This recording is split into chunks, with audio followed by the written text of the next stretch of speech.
എമ്പുരാൻ കൊളുത്തിവിട്ട വിവാദം കേരളത്തിൽ ഇപ്പോഴും അതുപോലെ തന്നെ പുകഞ്ഞുകൊണ്ടിരിക്കുകയാണ്. 17 ഭാഗങ്ങൾ വെട്ടിമാറ്റിയതിനു ശേഷമുള്ള എഡിറ്റഡ് വേർഷൻ ഇന്ന് വൈകുന്നേരത്തോടെ തിയേറ്ററുകളിൽ എത്തുമെന്നാണ് പ്രതീക്ഷിക്കുന്നത്.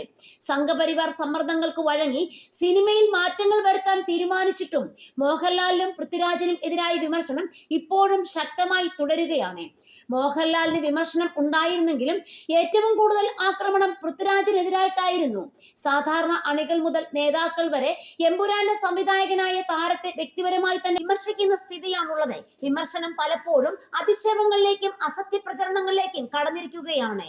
സോഷ്യൽ മീഡിയയിൽ പൃഥ്വിരാജ് വിരുദ്ധ പ്രചരണം നടക്കുമ്പോൾ ഒരു വിഭാഗം ദിലീപ് വിഷയവും എടുത്തിടുന്നുണ്ട്.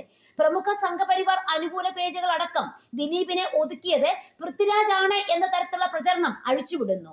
ദിലീപ് ഓൺലൈൻ എന്ന ദിലീപ് ആരാധക കൂട്ടായ്മയുടെ ഫേസ്ബുക്ക് പേജിന് കീഴെ വരുന്ന കമന്റുകളിലും ഇത്തരം ചർച്ചകൾ നമുക്ക് കാണാൻ കഴിയുന്നുണ്ട്.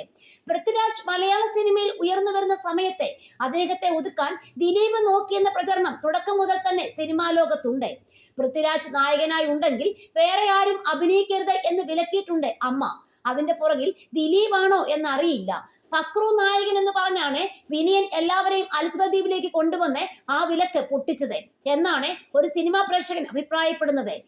തുളസീദാസ് സംവിധാനം ചെയ്യുന്ന സിനിമയ്ക്ക് അഡ്വാൻസ് വാങ്ങിയ ദിലീപ് പിന്നെ ഡേറ്റ് പ്രശ്നം വന്ന് ഷൂട്ട് നീണ്ടുപോകുകയും പിന്നീട് പടം ഡ്രോപ്പുമായി. അപ്പോൾ വിനയന്റെ നേതൃത്വത്തിലുള്ള മാറ്റ ഫെഡറേഷൻ അഡ്വാൻസ് വാങ്ങുന്ന നടന്മാർ എഗ്രിമെന്റ് ഒപ്പിടാൻ തയ്യാറാകണം എന്ന് പറഞ്ഞു. അതിനെ അനുകൂലിച്ച ചുരുക്കം നടന്മാരിൽ ഒരാൾ പൃഥ്വിരാജ് ആണ്. അതിനുശേഷമാണ് പൃഥ്വിക്ക് അപ്രഖ്യാപിത വിലക്ക് വരുന്നതും. പിന്നീട് വിനയന്റെ സത്യം, അത്ഭുതദ്വീപ് ഒക്കെ ചെയ്താണ് പൃഥ്വി തിരിച്ചു വന്നതെന്ന് മറ്റൊരാളും ചൂണ്ടിക്കാട്ടുന്നു. ആദ്യം കുഞ്ചാക്കോ ബോബൻ, പിന്നെ പൃഥ്വി, ഇവർ രണ്ടുപേരും മാത്രമാണ് ദിലീപിന്റെ വളർച്ചയിൽ ഒരു വെല്ലുവിളി ഉയർത്തിയത്. രണ്ടുപേർക്കും പുള്ളി ചില്ലറ പണികളും വെച്ച് കൊടുത്തിട്ടുണ്ട്. അവസരം വന്നപ്പോൾ അവർ തിരിച്ചും ചെക്ക് വെച്ചു. ശ്രദ്ധിക്കേണ്ട മറ്റൊരു കാര്യം, ദിലീപിന്റെ എതിർവശത്ത് നിൽക്കുന്ന എന്നറിയപ്പെടുന്ന നടന്മാർ എല്ലാം സ്ഥിരം ഒരുമിച്ച് ഫോട്ടോ ഒന്നും ഇടാറില്ലെങ്കിലും ഇടയ്ക്കിടെ ഒത്തുകൂടുകയും നല്ല ബന്ധം പരസ്പരം സൂക്ഷിക്കുകയും ചെയ്യുന്നുണ്ട്.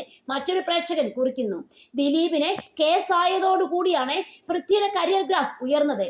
ഒരുപക്ഷെ ദിലീപ് പഴയ ഫോമിലായിരുന്നേൽ പൃഥ്വി എന്ന സിനിമയിൽ കാണില്ലായിരുന്നു എന്ന് പോലും തോന്നാറുണ്ട്. അവസരം കിട്ടിയപ്പോൾ എല്ലാം പൃഥ്വി ദിലീപിന് എതിരായിരുന്നു. കിട്ടിയ അവസരം പൃഥ്വി മുതലാക്കുകയും ചെയ്തിട്ടുണ്ട്.